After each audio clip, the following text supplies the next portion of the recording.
Okay, fourth graders. So today we are going to put into practice what we talked about yesterday in our reading lesson that we all had together. If you weren't there, I'm going to be doing a quick run through, but it's really important that you come to our class meets because I'm going to be doing some actual teaching of lessons that are going to be really helpful for you in future assignments. So you just got done hearing Thelma the Unicorn. This is the book we've read together in class, okay? So if you need to re-watch or re-listen to the story while you're doing this, please, by all means, do so.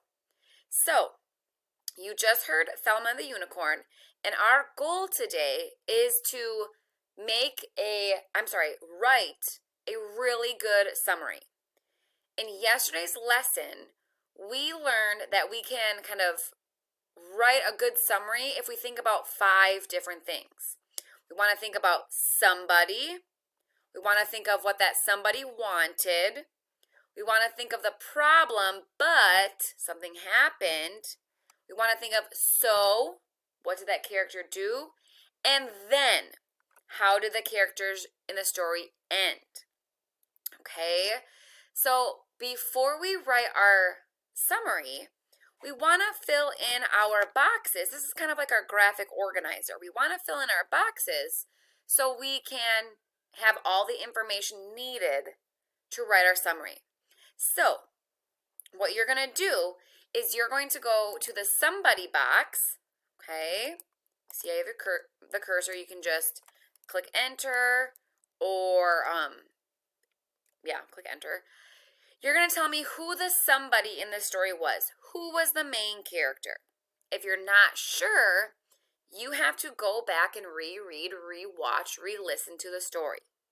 But you don't have to write it in a complete sentence. Just tell me who the main character was. Okay? Then tell me, what did that character want? Okay, they wanted something. What did that main character want in the story? Type that in. Again, it doesn't have to be a complete sentence. It can just be a 1-line, 2-line, bullet-pointed thing.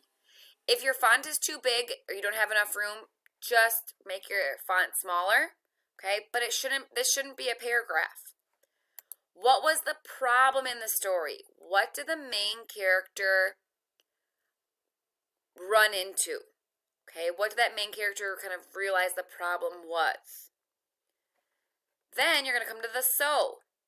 So, what did the main character do about that problem? So as you're listening and thinking about it, the main character started to realize something. What did that main character realize?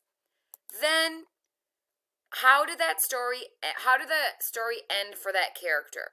Almost like, what did the character realize or learn by the end of the story? Okay?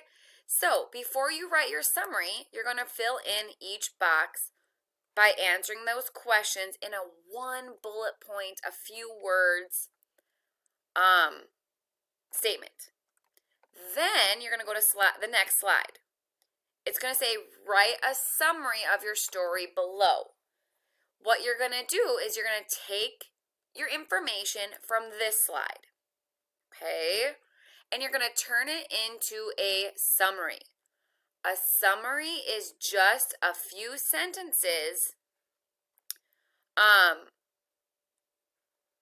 that includes the somebody, the wanted, the but, the so, and the then. So when you're writing your summary, you have to turn your 5 boxes into a sentence or 2. Okay, you shouldn't really include any other details except from these 5 main details. All right, your summary should not be a bullet-pointed list. I am looking for a full 4th grade sentence. Okay, so once you have your summary, before you think you're done, go back. Did you include the somebody? Did you include what they wanted? The but or the problem? So what did they do? And then, okay? Also, make sure you keep them in that order. You don't want to tell somebody how a story ended before you tell them the main character. So you want to think of them in chronological order. Somebody wanted, but, so, then. All right? Give that a try in your summary here.